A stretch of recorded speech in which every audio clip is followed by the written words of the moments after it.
branches, Anton and Shon. Some niggas play different phenomenon. Elected presidential was on my arm. Red stripe Pradas and on. Driving a fiend car, dangerous, extremely armed. Shout to the branches, Anton and Shon. Some niggas. Yeah, back in the days also, man, I was just thinking, we had to be one of the first crack houses that New York City housing must have ever raided. And I said something about midget too, on the end of that other one. On the end, yeah, when I first talking, rest in peace to midget and the twin girl from Jalil, twin sister, and the one that's living, and Kev's sister, rest in peace to her. Their life got cut out by a fucking coward, by somebody. Yeah, I just wish I could just hog spit in this dude's face for the shit he did, man. Midget was mad cool, man. Midget, she was battling her demons, but then she got herself together. Yeah, she could have went anywhere, and you wouldn't have never known she was battling her demons. That girl was off the chain. And one morning when they raided our spot, me and my brother, back then, a lot of the fiends that was on public assistance, they didn't their money didn't go to them because they knew that, the system knew that they was gonna smoke it. So some of their money, their rent money went to the right to the housing to pay their rent. So we was in there selling. We was in our first spot. I'm talking about just moving from your main, from my grandma's crib to going to our first spot was a crack house. Well, a house that where people was battling their demons. I don't want to make it look like that. So I ain't gonna say that word. And we took over it. And what happened was, being that he never got a receipt for his rent. So what housing did, because they used to try to buy stuff from the crib, but the police, and we never sold to nobody we didn't know. So what they did was, they put the guy who was battling demons, who the partner was in his house, in his name, they put like 3 months of his rent that came, from the government. They just put the checks to the side and said, made up an eviction notice. So that was the way the police could gain entry into the house. So one morning, I'm sitting at the table bagging up. I had about 250 grams of Coke. I was putting it in glass Coke bottles. But I must have bagged up about 7 or 8,000. I was sitting up like hours bagging it up. And one thing I didn't pay attention to at the time, that my dog kept going to the door growling. And I'm like, come here, Smokey, come here. Some of y'all remember Smokey. And he kept going to the door. Next thing you know, boom, boom, boom, boom, boom. I was like, oh shit. And I went to the peek hole. When he seen me move the thing, he was like, damn, what's marshals, because the marshals come with eviction. And I'm looking, I'm like, I see a whole SWAT team. So a marshal don't come with no SWAT team. He come with the people from the housing authority and just him.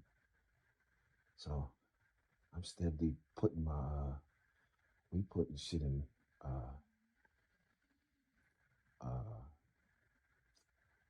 pillowcases. We putting guns, money, another thing. Another shit where you lay your head. I hope that don't fly over people's head. Because this is a prime example of that. Never shit where you lay your head. Because we was laying our head in that apartment and we had everything in there. So it ain't supposed to be like that. So we scrambling, putting shit together. My brother gets up. This nigga jumps in the shower. So I'm putting shit all together. I remember we had the guns, had about like probably $7,000 or $8,000 in cash, probably about 20 in drugs. I 5 or 6 guns, had some crack, about 125 grams of crack, and I had 2 duffel bags, and I dropped them out the window from the 13th floor. All of them glass bottles of crack, the coke. I was bagging up regular coke, not crack. $20 glass bottles. I dropped that shit out the window. So we let them in. They had us in the hallway. The main focus is on me and my brother, but they let Midge go. So Midge ran downstairs, and she grabbed it. Because the bag fell, and I didn't know she was gonna do this. And I ain't, this is my first time going through a raid. So I ain't never had no heavy police action like this. So Midge, they let her go. She went downstairs to the laundromat under 191. So she picked up the pillowcases and bought them to Beto house. And Anthony had went out. I didn't even know. We got a breakfast spot in the morning that opened up like 4 o'clock, 5 o'clock called Larry's. And Anthony had went to Larry's that morning to buy everybody breakfast. And when he came back, he seen the SWAT team all in the front of the building, and he found out they was up his house. So he ran down to the court building.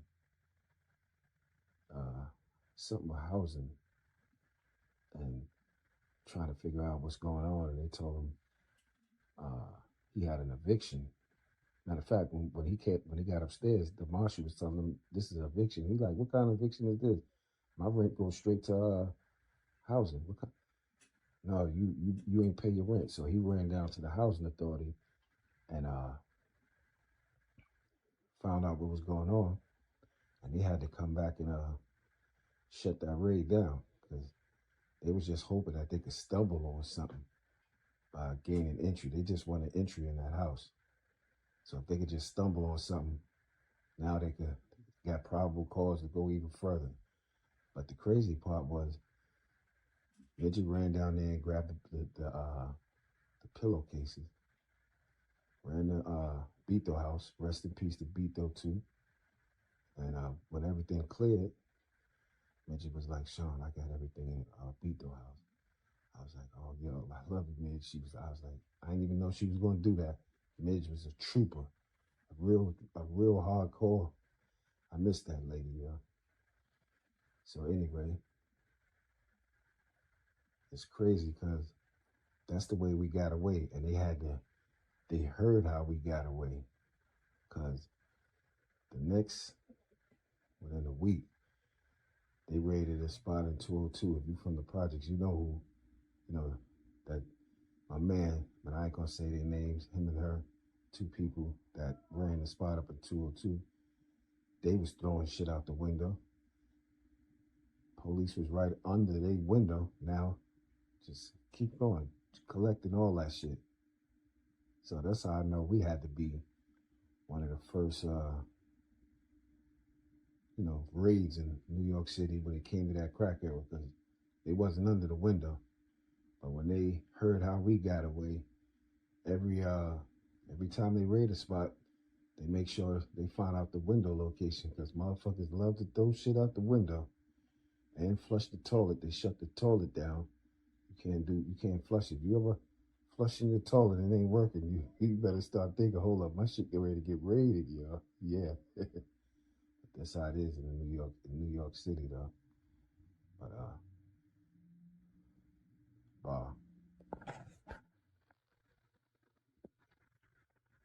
yeah, what's going on, man? We here to promote positive energy through negative imagery. So I hope that don't fly over too many people's heads. Positive energy through negative imagery. So check it, right? That video right there by my man from the Clips, Pusha T. Y'all heard that? Anton and Shon. Shout out to the branches, Anton and Shon. I've been getting sent that song like for about 5 years now. And I kept analyzing it. I'm thinking this may be another Antoine and Shon, but to a lot of people, you know, when they hear that combination, I mean, just keeping it 100, me and my brother, you know, come up. But I had to do a little research. So when he said the branches, Antoine and Shon, I finally realized my man, Lou Hobbs, he used to deal with this guy, but that guy, Sean Branch out in D.C., you know, a notorious figure from out of D.C., so, and his name is Sean Branch. So I'm thinking maybe he had a partner named Anton or brother, because he said the branches. So that means Antoine and Sean, they both were branches. So being that Lou was associated with Sean Branch, you know, I called him Lou Hobbs. I said, hey, your boy Sean down there, he got a brother or relative named Antoine? He was like, no. Okay, cool. So that kind of cut everything out. But then as I analyzed the song, check out this verse right here, right first, when it goes, driving the fiend's car dangerously, heavily armed. And then it goes, shout out to the branches. So that brings me back to the story when back in like 86, 87, early 87, if it was 87, it was a fiend that came down from Connecticut, and he had stolen his mother. She had a Volvo. No, not the white joint, not the white joint. She had a Volvo, right? And he was up in our spot smoking. You know, he had some money. He was smoking with Anthony, Midge, Freddie Webb, you know, everybody that was battling demons. So then he came to my brother. He said, hey, man, I ran out of money, man. I'll sell you my car. So I think my brother gave him like $300. We was like 17, 18. Yeah, I think my brother gave him like $300 for the car. And we used to ride that car around Brooklyn. Like that shit was ours. 50 Cent, the original 50 Cent used to be like, he used to call it a Stovo instead of a Volvo, a Stovo. Yeah, man. So when I think, and we used to be dirty. We used to have guns and everything in that car. So that's what made me think about that car when he said, driving the fiend's car dangerously, heavily armed. Because we had a fiend's car, and we used to ride around real dangerous and heavily armed. I can't make this shit up. I'm just putting it together. You follow me. So when he says shout out to the branches, I can only think of when you see a tree, it got branches. So I guess me and my brother is like the tree, and then we had branches, which are people that's associated with us, that relayed this story to them, to the dude, Pusha T. That's the only way I see it. But if not, like I said, it's all good. He could be talking about another combination of Antoine and Shon. But I know one thing. Every time this song is played and certain people hear it, they only going to think of two people. Shout out to y'all. Thanks, too. Yeah. Bye.